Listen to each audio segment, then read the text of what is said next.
السلام علیکم and welcome to the شو. آپ دیکھ رہے ہیں پروگرام آپ کی بات. میں ہوں مرتضیٰ. موجود ہوں آج ایک مرتبہ پھر اس ایریے کے اندر جس کو جنگ زدہ علاقہ کہا جا سکتا ہے. یہ کوئی علاقہ غیر نہیں, یہ کوئی بارڈر فرنٹ نہیں, یہ کوئی ملک نہیں دوسرا کہ جس پہ ہمارا محاذ اور جس پہ ہمارا جہاد جاری ہو. ہم اس وقت موجود ہیں کٹی پہاڑی کے بالکل پیچھے ایک چھوٹی سی پہاڑی کے اوپر جہاں پر وقفے سے فائرنگ کا سلسلہ جاری ہے. اس سے پہلے کہ میں کوئی اور بات کروں, یہاں کے معززین سے بات کی جائے, میرے ساتھ موجود ہے ایک شخص جو کچھ دیر پہلے ہمارے آتے ہی یہاں پر زخمی ہوا تھا. اس کو ڈاکٹر نے طبی امداد دی ہے, گولی لگی اس کو. اس سے ہم پوچھتے ہیں کہ کہاں پر تھے یہ بھائی, کہاں پر تھے آپ؟ یہ میں پیچھے اپنا یہ گلی کے پیچھے کھڑا ہوا تھا. اچھا, تو فائرنگ سٹارٹ ہوئی, وہاں سے گولی لگی. گولی آ کے آپ کو لگ گئی. ابھی طبیعت کیسا ہے؟ ابھی تو اللہ کا شکر ہے, بس بچ گیا. طبیعت بہتر ہے آپ کی؟ ہاسپٹل گئے تھے, نزدیک گئے تھے ہسپتال؟ نزدیک میں الشفا ہاسپٹل گئے تھے, وہاں گئے تھے آپ. ابھی آپ کو ڈاکٹر نے بولا کہ آپ خطرے سے باہر ہو, آنکھ بچ گئی آپ کی؟ اللہ نے بچایا, بس بچ گئے. کیا کہنا چاہتے ہیں آپ اس وقت جو لوگ ایک دوسرے کو مار رہے ہیں, کیا وہ روک دیں مارنا یا یہی کام کرتے رہیں؟ ابھی کیسا روکے سر, انہوں نے شروعات ہی انہوں نے کیا ہے.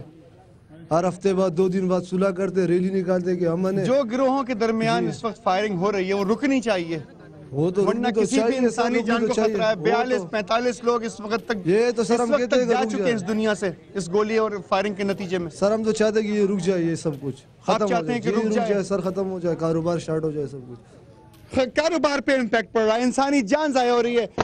یہ دیکھیں پھر فائرنگ ہوئی. فائرنگ کے یہ آپ دیکھ رہے ہیں, فائرنگ کی آوازیں مستقل آ رہی ہیں یہاں پر اور کوئی سلسلہ رکنے کا نام نہیں لے رہا. آپ بیٹھے, یہ زخمی بھی ہمارے ساتھ موجود ہے. یہاں سے میں محسوس ہو رہا ہے کہ سروں پہ سے گولیاں گزر رہی ہیں. ڈاکٹر صاحب میں آپ سے, ڈاکٹر صاحب آپ کے ہاتھ میں اسٹیتھوسکوپ ہے, آپ یہ دیکھ سکتے ہیں بالکل. یہ سب لوگ نیچے ہونا پڑے گا. بھائی صاحب نیچے ہو جائیں پلیز. آپ مجھے بتائیں کہ امن کیسے قائم ہوگا؟ امن قائم ہوگا, ایسے ہوگا, ہم سارے مسلمان ہیں, ایک دوسرے کے بھائی ہیں.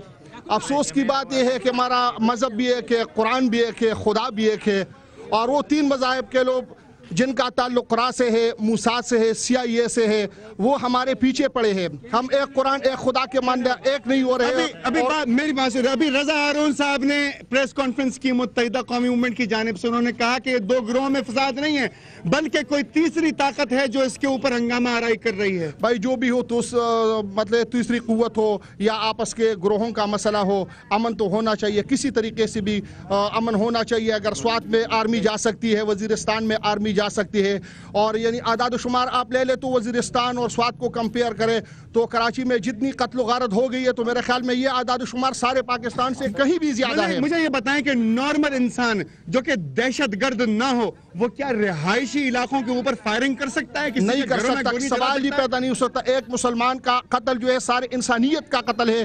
خدا کو بہت زیادہ تکلیف ہوتی ہے. خانہ کعبہ کے اوپر اگر آپ جوتا پہن کے تو اسے اللہ تعالیٰ کو اتنی تکلیف نہیں ہوتی ہے, ایک مسلمان کے خون بہانے سے تکلیف ہوتی ہے. آپ سے میں پوچھنا چاہتا ہوں کہ پھر یہ دہشت گرد کون ہے آخر؟ پھر سے فائرنگ ہے. یہ دیکھیں, دہشت گرد نہیں چاہتے ہیں, یہ چاہتے ہیں کہ پاکستان تباہ ہو.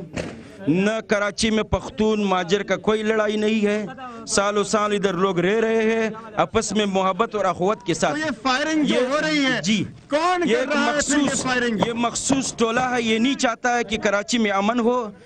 کسی کا اپنے سیاسی مفادات ہوتے ہیں. دونوں لوگ جن کا آپ نے ذکر کیا یہ متحد ہو کر اس دہشت گردی کا مقابلہ کرنے کے لیے تیار ہیں؟ بالکل تیار ہے, بالکل ہم تیار ہے. ماجر ہمارا بھائی ہے, جو اردو اسپیکنگ ہے, پٹھان ماجر بھائی. کیسے ختم ہوں گے یہ تمام واقعات جو اس وقت ہو رہے ہیں؟ دہشت گردی کا خاتمہ کس طرح ہوگا؟ انسانی جان کی قیمت کب پتہ چلے گی ہمارے اس پورے معاشرے کو؟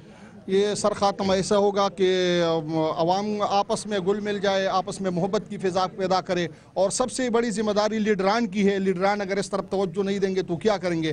میں پہلے بھی کہہ چکا ہوں کہ کراچی کے مسئلے کا واحد حل یہاں پر آرمی کو بھیجنا ہے. جب تک آرمی نہیں آئے گی تو یہ رینجر اور پولیس تو آپس میں ایک دوسرے سے ملاقات کرتے ہیں, شیر و شکر رہتے ہیں, تو عوام کے اندر اس قدر پریشانی کیوں؟ وہ تو ہاتھی کے کان کانے کے اور دکھانے کے اور, آپس میں تو ان کا لگتا ہے صحیح ہے, لیکن ظلم کی چکی میں جو ہے نا غریب لوگ پس رہے ہیں. غریبوں کے ساتھ ایسا کیوں ہوتا ہے کہ ان کی آبادیوں کے اندر الیکٹریسٹی نہیں ہوتی, ان کی آبادیوں کے اندر گیس نہیں ہوتی, کھانا پانی بجلی کچھ نہیں ہوتا, ان کی آبادیوں میں اسکول نہیں ہوتا, ان کی آبادیوں میں سڑکیں نہیں ہوتی, ایسا کیوں ہوتا ہے؟ وہ اس لیے ہوتا ہے کہ وہ انگریزوں کا جو ایک مقولہ ہے کہ عوام کو آپس میں لڑاؤ اور آپ عوام کو آپس میں یہاں پر آپ دیکھ سکتے ہیں, عوام کو آپس میں لڑاؤ اور اپنی حکومت کرو, غریبوں کو پسواؤ تاکہ غریب احتجاج بھی نہ کرے, اپنے بھوک کے پیچھے لگ جائے, اس لیے یہ لوگ کرتے ہیں.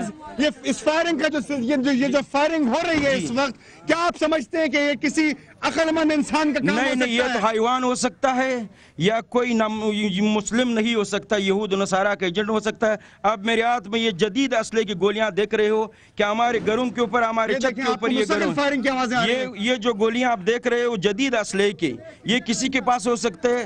تو آپ خود تعلیم یافتہ آدمی ہو, آپ سمجھ سکتے کہ یہ گولیاں کس کے پاس ہو سکتے ہیں. یہ مجھے بتائیں, ایریا کے اندر دکانیں مستقل بند ہیں, کھانے پینے کی اشیاء ختم ہو چکی ہوں گی, کس طریقے سے یہاں سے باہر نکل رہے ہیں لوگ اور کس طریقے سے واپس آ رہے ہیں؟ جب کوئی باہر نکلتا ہے اپنے زخمی دیکھا, جب کوئی کوشش کرتا ہے تو اس کو گولی مارا جاتا ہے, اور دکانیں وغیرہ سب بند ہے, گھر میں کوئی یعنی کھانے پینے کا نہیں ہے. آج کل سے ہم یعنی صرف سوکھی روٹی پہ گزارا کر رہے, کوئی سالن مالن نہیں, کچھ بھی نہیں. بتی پانی تمام چیزیں, بتی پانی یہ کہ جتنی پیمٹی ہے اس کو گولی مارا گیا قصدن, جتنی پیمٹی ہے, باہر سو نہیں سکتے اور اندر جب سوتے ہیں تو گرمی ہوتا ہے, کوئی آرام نہیں. 4 دن سے میں قسم اٹھا کے کہتا ہوں کہ میں نے نیند نہیں کی. کراچی شہر میں جنگ زدہ ماحول کب تک ختم ہو سکتا ہے؟ یہ اس وقت ختم ہو سکتا ہے کہ اس میں یا ایپسی والے آ جائے, آپریشن کرے, یا فوجی آ جائے. اس کا واحد حال یہی ہے. کیا ہم خود یہ کام نہیں کر سکتے؟ ہم نہیں کر سکتے, اس لیے نہیں کر سکتے کہ سیاسی لیڈران ہم لوگوں کو اس کے لیے آپس میں چھوڑتے ہی نہیں کہ ہم یہ کام کریں. آپ یہ لوگ دیکھ سکتے ہیں, لوگ اس وقت موجود ہیں یہاں پر, خوف و ہراس کا عالم ہے, اہل خانہ گھر میں محصور ہیں, خواتین 3 دن ہو چکے ہیں, مارکیٹس بند ہیں, کھانے کی اشیاء ختم ہو چکی ہیں, کس طریقے رسد پہنچے گی یہاں پر, دوائیں کس طریقے سے ملیں گی, یہ تمام باتیں آپ اپنی آنکھ سے دیکھ سکتے ہیں. یہاں پہ ایک چھوٹا سا بریک لیتا ہوں, بریک کے بعد آپ کے پاس پھر حاضر ہوں گا انہی لوگوں کے ساتھ جو کہتے ہیں کہ ہم ایک دوسرے کے بھائی ہیں. Don't go anywhere, be with me.